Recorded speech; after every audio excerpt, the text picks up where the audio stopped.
let me know. All right. Hang on, let me breathe in. That's a cool watch. Okay, sorry. The Chainsaw Report. The Chainsaw Report. Unfiltered. Unfiltered. Raw. Raw. Weekly. Weekly.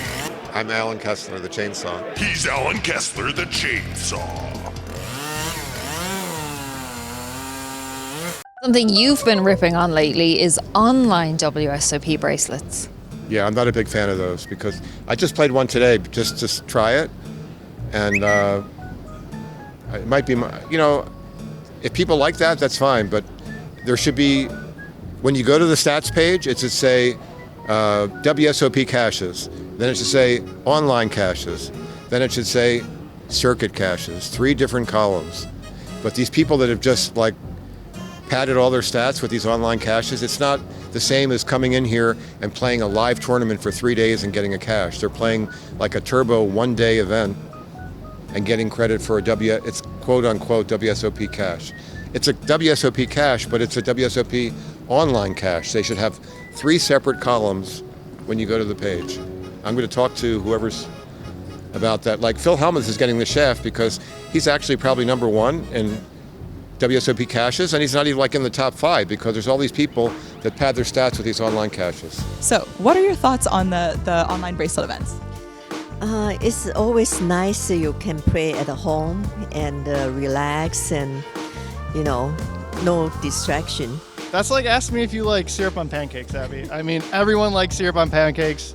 You can be making pancakes at home and win an online bracelet. So yes, I like online bracelets. They are good for the game. WSOP online bracelet events are very good for the game. Yeah, they get a lot of entries and the prize pools get really big. So, I mean, they're probably the best online tournaments of the year and they only happen for a month. So. Oh, they're great. There's no test in poker like WSOP.com bracelet events. I think they're great. I enjoy playing them. I enter a few a year myself, and I've had a really good time playing it. Good structure, good field, and I really enjoy playing in the World Series. I've been doing it for over 2 decades. The tournaments are good, and the prize pools are really good.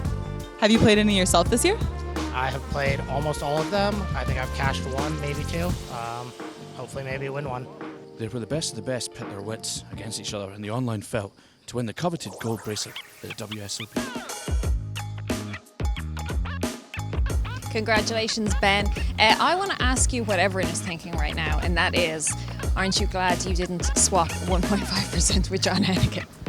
I mean, it was a pretty funny joke. I don't think he cares about the $6,400 or whatever it was that he would have got. I think he just wanted to needle me, and I'm telling you, he's still probably won that exchange. No, I think you're one up on him now. I think you got right back. I don't know. He put me in a dark place there. That was a big spin, because Hennigan's he's Giant World. He's been that guy for 20, 30 years, and it was kind of oh, he wants a piece of me. That's awesome. And then he was like, no, just kidding. So obviously winning, now I get to needle him back, but I can't use the financials. So I don't think he cares about the $6,000. On a serious note, congratulations. Bracelet number 2. Does it feel as good the second time round? Maybe better. Maybe better. I haven't played a whole lot of tournaments for 5 or 6 years in the WSOP. I mean, I played 10 or 12, but the last couple of years I started to play a few more and fell short, savagely sometimes, and so now it's nice to get that second bracelet. Yeah, now I want a third, of course. Yeah, now you're going for more. Well, you ran also very well today. It was a good day for you overall. Maybe you keep that momentum going. Maybe Player of the Year again? Let's not get too ahead of ourselves, but if I run like that, I'll win 6 more bracelets this year.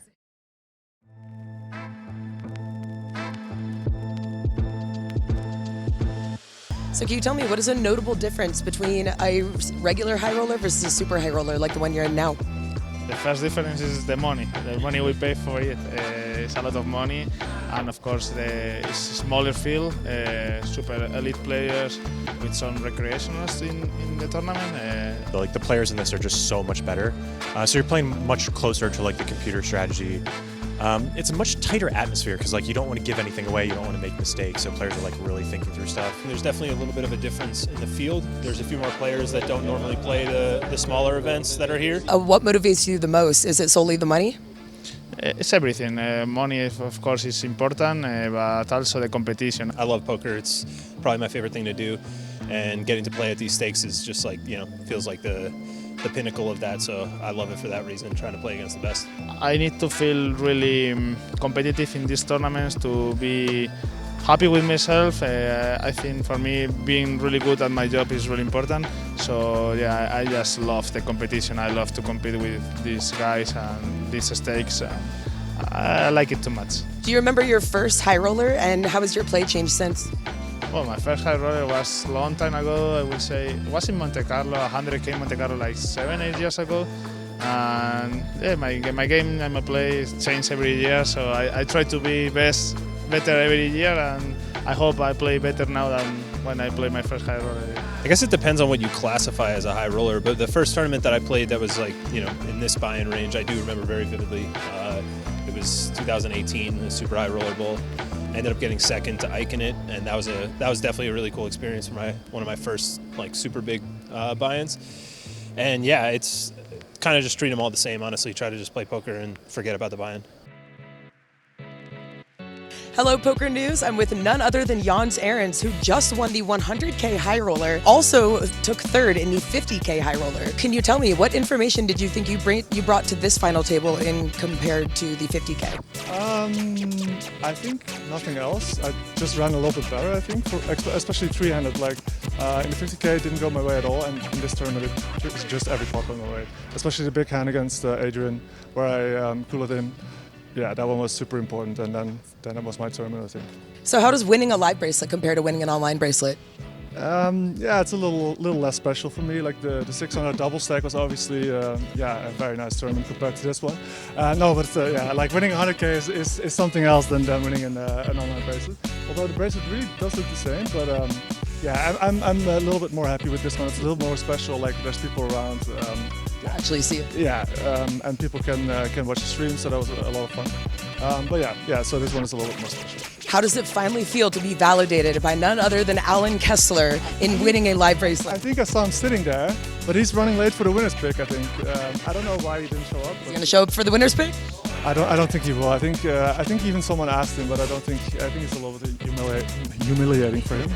But yeah, I mean, I think I showed Alan that I actually can play some cards, and hopefully he knows that now.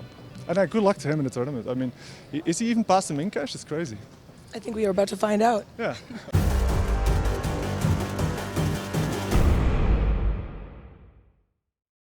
Don't forget to tune into PokerNews.com for all things World Series of Poker. And don't forget to like and subscribe so you never miss a single moment.